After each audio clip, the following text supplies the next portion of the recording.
नमस्कार दर्शकों, सुप्रभात। जयगांव मिरस में आपका स्वागत है। सुबह सुबह का समय है। हम लोग निकले थे किसी विशेष कार्य को लेकर, लेकिन जैसे ही इस सड़क से हम लोग गुजर रहे थे और ये दृश्य आप सभी के समक्ष हम लोग दिखाने के लिए, आप सभी के समक्ष हम लोग साझा करने के लिए हम लोग यहाँ रुक गए।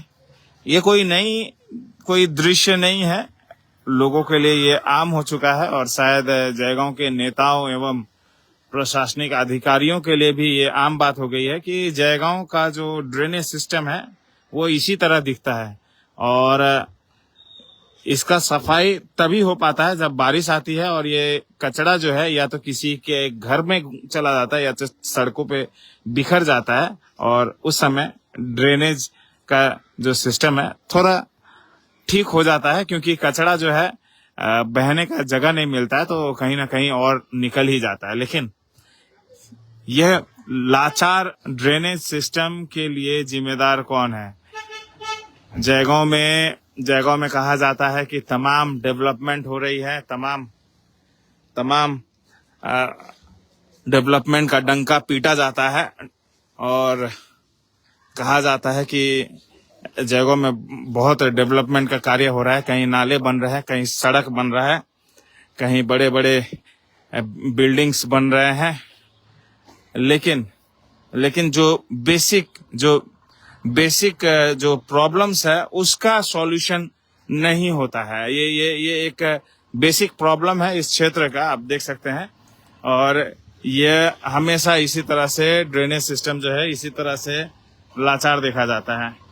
हम लोग कई बार आप सभी के समक्ष ये दृश्य दिखाए होंगे, काफी बार इसी तरह से ये दृश्य दिखाए होंगे, लेकिन दुर्भाग्यपूर्ण है कि इसके ऊपर कोई ठोस पहल नहीं किया जाता, क्योंकि शायद यही एक डेवलपमेंट का एक उदाहरण है जो कि जयगांव में देखा जाता है। यहाँ पे बगल में आप देखेंगे, यहाँ पे पूजा पाठ होता है। यहाँ पे आप देख सकते हैं, यहाँ पे पूजा पाठ होता है। एक मंदिर पूजा का यहाँ पे देख सकते हैं, आस्था का, और एक मंदिर शिक्षा का, जो कि स्कूल को एक शिक्षा का मंदिर कहा जाता है। और यहाँ पे काफी सारे इसी तरह से मंदिर शिक्षा का मौजूद है। SHMD school, Saint Dominic school, Bhanubhakta school, तमाम स्कूल यहाँ पे मौजूद है। बावजूद इसके भी अगर इस जैसे महत्वपूर्ण सड़कों का किनारे जो नाला है उसका अगर अवस्था ऐसा है, तो अगर हम लोग सवाल कर रहे हैं तो जरूर कोई विषय होगा। और दुर्भाग्यपूर्ण है कि यहाँ के ना नेताओं को कोई फर्क पड़ता है, ना यहाँ पे अधिकारीगण को फर्क पड़ता है।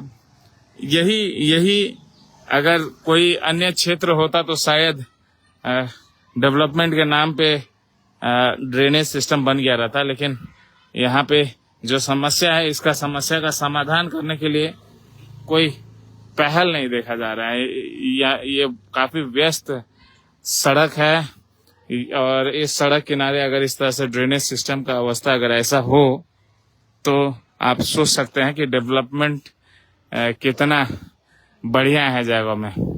कहने के लिए तो जयगांव में ग्राम पंचायत 1 है, ग्राम पंचायत 2 है, जयगांव डेवलपमेंट अथॉरिटी है, BDO कार्यालय के तरफ से भी, पंचायत समिति से भी काफी सारे कार्य होते हैं, जिला परिषद से भी काफी कार्य होते हैं। लेकिन यहाँ के नेतागण को केवल यही सवाल रहता है कि MP MLA क्या किए हैं, और खुद इस तरह के छोटे मोटे जो कार्य जो निचले स्तर ग्रास रूट लेवल से जो हो जाना चाहिए वो नहीं होता है। दुर्भाग्यपूर्ण है। इस दृश्य को दिखाते हुए काफी दुख हो रहा है, लेकिन आप सभी के समक्ष ये दृश्य साझा कर रहे हैं। यही है जयगांव में डेवलपमेंट का झुनझुना। देखते रहिए, एंजॉय करते रहिए। ना किसी को फर्क पड़ने वाला है, ना नेताओं को, ना प्रशासनिक अधिकारी को। बस इसी तरह से बीच बीच में मीडिया कर्मी इसी तरह से आएंगे, वीडियो बनाएंगे, आप सभी के समक्ष दृश्य साझा करेंगे, लेकिन हम लोग ये अपील करना चाहेंगे कि इसके ऊपर उचित कार्य हो, उचित पहल हो, ताकि बारिश के दिनों में ये कचरा जो अभी ड्रेन में इस तरह से ब्लॉक देख रहे हैं, वो किसी के घर, दुकान, किसी के आंगन में हो सकता है, स्कूल में चला जाए, सड़कों पे आ जाए, ऐसा ना हो, इसके लिए उचित कार्य किया जाए। जय कांग्रेस के लिए मैं विजय कुमार गुप्ता इस समय यहाँ से विदा लेना चाहूंगा, फिर आप सभी के समक्ष जुड़ूंगा। जय हिंद।